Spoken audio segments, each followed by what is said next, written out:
Have you ever seen a time-traveling hologram rap before? No, this is rap. I gotta make up words. Let's see. Whoa, not yet. Look, if you've seen it, then you definitely want to see it again. If you haven't, well, ready or not, here's everything you didn't know about Quantum Leap. It's the 30th anniversary of everybody's favorite clock-defying sci-fi series, Quantum Leap, which premiered on NBC in 1989. Get ready for the ride of your life, Quantum Leap, tonight. Let's start our QL history with a breakdown of the title. Did you know that the name Quantum Leap is based on a real scientific phenomenon? It's the apparent discontinuous change of state of an electron. That's what I like to call some weird science. That transition was very forced, but it was 80s appropriate and so worth it. Anyway, here's creator Donnell Belisario recalling how the name came to him. I was reading a book called Coming of Age in the Milky Way, and it gave the history of everything. And the quantum leap is a physical thing that happens you can't explain.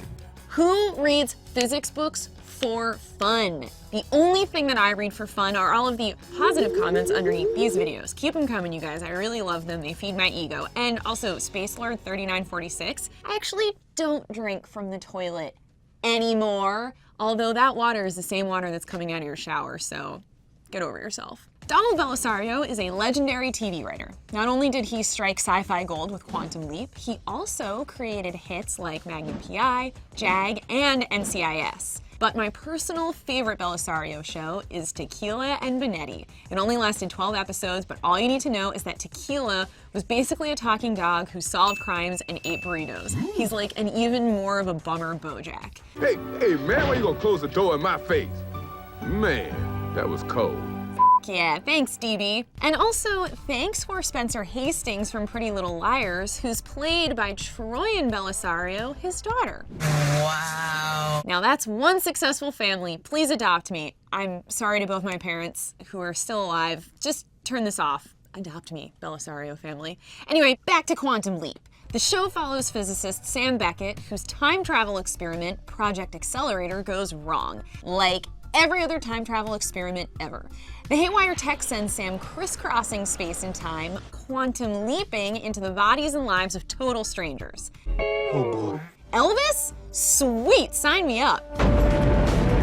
Exploding boats? I'm out. Of course there's a catch. Sam can't choose whose life he leaps into. He's stuck until he rights a wrong in that person's life, and then he transports to another person in need. If that sounds complicated, I'll let the intro explain it all. Here I am, bouncing around in time, putting things right that once went wrong, a sort of time-traveling Lone Ranger with Al as my Tonto. Remember when TV shows explain the premise in their intros? That was so helpful. Now all we get are cool fonts. Quantum Leap was also something of a family affair. The intro narrator is Deborah Pratt, Bellisario's wife, and a fellow writer-producer on the show. Pratt also provided the voice of Ziggy, the sentient computer that runs the Quantum Leap lab. Hello, Ziggy. It's about time you got around to me, Dr. Beckett. I'm sorry. Don't question Ziggy or this happens. He's sleeping! Ziggy said no, but Sam's sleeping! If that gets you down, I know it'll cheer you up. The jaunty theme song.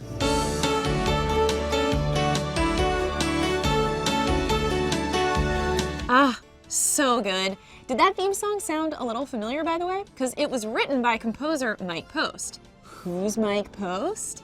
Well, let's just say he's best known for this little number. That was for you father-in-laws who always have Law & Order on. Quantum Leap was the pinnacle of the sci-fi body swap subgenre, or as I like to call it, the hot chick but better. It's me! Jessica! That's almost as bad as Sam trying to be a radio DJ. Is there a dog in here? Excuse me, is there a dog? Would you get on my lap? Would you get... Not his best job. And Sam had a lot of them over Quantum Leap's 97-episode run. He was Marilyn Monroe's chauffeur. Come on, Dennis. Take me away from all this. Oh, boy. A Civil War soldier. Oh boy. And Dracula, I guess? Sleep well. Oh, boy. Sam was played by Scott Bakula, who did all of his own singing on the show. And boy, was there a lot of singing. Quantum Leap was so 90s, even the wigs had mullets. Sam visited a multitude of time periods. In fact, he quantum leapt to every year from 1953 to 1987, except 1977, 84, and 86, which was when Crocodile Dundee premiered. That's not a knife. That's a knife. Oof, good call, skipping that one. I actually like that movie. You like Crocodile Dundee? Mm-hmm. Ooh, okay. Taste is subjective. Side note, his leaps occasionally put him in a woman's body. Everyone in the show saw Sam as a woman, but we, the viewers, got Bakula in drag, and we didn't exactly need to use our imagination. I'm a man. 5 o'clock shadow and lipstick, I mean, did they even try? Anyway, Sam's travels also introduced him to celebrities of yesteryear like Buddy Holly. This man's looking real sharp. Sharp indeed. Thanks. They took him to faraway places like the middle of the Aegean Sea and to cultural touchstones like the Vietnam War. But most of all, Quantum Leap took him to 1958, which apparently was the show's favorite year to visit, as Sam appeared there 6 different times. Though the locations, lives, and costumes Sam inhabited were ever-changing, his charisma, warmth, empathy never shifted thanks to an unforgettable performance by Bakula. Bakula even improvised Sam's patented catchphrase when he saw himself in a new body for the first time in the pilot. Oh, boy. It obviously stuck because it's a series staple. Oh, boy. Oh, boy. Oh, boy. Scott Bakula was the first actor the producers cast. In fact, Donnell Belisario could barely contain his excitement after his first audition. He read for me, and I said, thank you very much. That was really very good. And he walked out and the door closed and I went, that's the guy. Bakula screen tested with many other actors as they tried to cast the part of Al, his cigar-chomping boss. Even Malcolm McDowell auditioned, but Bakula had instant chemistry with Dean Stockwell, who was a hot commodity thanks to his recent Oscar nomination for Married to the Mob. You disappointed the shit out of me. Stockwell's Admiral Al Calavicci oversaw the Quantum Leap project and communicated with Sam via a hologram. Only Sam could see the hologram, which is good considering Al dressed like a fancy Smurf. Nevertheless, we love Al for the flamboyant scamp that he was. We do not love Al's rapping, though. I take it back. I love it so much, I can't help it. Got to say a please need you. Whenever Sam landed in a new body, it was up to Al to give him the deets, like who he was and when he was, while helping him figure out the problem that he needed to fix. And many of their problems addressed serious subjects. We are not committing suicide. Or serious history. Or the most serious problem of all. Hey, Al, do pigs like milk? Or they adore it? Along the way, we learned that Sam's travels had many unintended consequences, like when he taught Henry Heimlich how to do the Heimlich maneuver in Thou Shalt Not. Are you all right, Dr. Heimlich? But perhaps Quantum Leap's biggest unintended consequence was introducing future stars to a bigger audience. There was Jennifer Aniston, who appeared in Season 5's Nowhere to Run, and Joseph Gordon-Levitt in Season 4's Permanent Wave. Despite all these virtues, Quantum Leap was never a ratings hit, but it did eke out 5 fantastic seasons while earning a passionate fan base, just like the show that inspired it, Battlestar Galactica. In fact, Quantum Leap never would have happened without the original Battlestar Galactica. Bellisario was writing for Battlestar when it was unceremoniously canceled by ABC in 1979, but thanks to an outcry from distraught letter-writing fans, ABC commissioned him to develop a new Battlestar series along with its creator, Glenn A. Larson. They came up with the idea of sending their characters back in time to correct mistakes of Earth's past, but ABC cut the budget, so they dropped the idea and pivoted to what became Galactica 1980. Despite all that, Bellisario never forgot the premise and dug it up many years later when creating Quantum Leap. So it's all thanks to the butterfly effect of fan enthusiasm that we have this. I'm sorry. I'm hungry, okay? Shoo me. Unfortunately, Quantum Leap suffered the fate of many beloved sci-fi shows with loyal fans but less than universal popularity.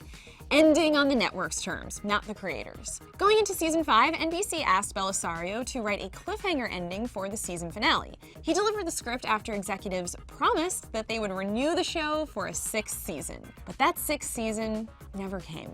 After taping the season 5 finale, NBC canceled the show, leaving viewers with a tangled mess of unresolved plot lines. That is up. I mean, you should get something like that in writing, but that's rude and up. Nonetheless, Bellisario still stands by the finale. I was proud of that episode. Everybody was. Scott Bakula agrees. It was a great episode. Last episodes are always controversial. Controversial indeed. Nobody got the happy ending they wanted, except NBC, which saw a rating spike for the finale with a 13 score. Hey, that's how these videos rate too. Why are you Why are you shaking your head? Oh, 13 million. Oh, okay. TV is different, I guess. In the finale, Sam leaps to 1953 and into his own body, where he discovers that he, for the first time, can control where he leaps. So he leaps back to the Vietnam War to save Al's wife, Beth. I'm here to help you. Help you and help Al. This alters the present. Al is now happily married with 4 children. And Sam never gets to go home. He's forced to continue leaping forever, we assume. That's not just an unresolved plot, that's a recipe for lifelong existential dread. Fortunately, there's plenty more material out there for you leapers. There have been numerous fiction books published with the Quantum Leap characters, as well as a comic book series in 1991. Not to mention, Bellisario teased a feature film script at LA Comic-Con in 2017. Is it possible that Sam's finally taking the leap to the big screen? I'll give him my best shot. We'll have to wait and see. Until then, we'll always have the reruns and that video of Al rapping. I mean, roll that shit. Dope. What's your favorite Quantum Leap episode? And who wants to see me do the Al rap? Oh boy.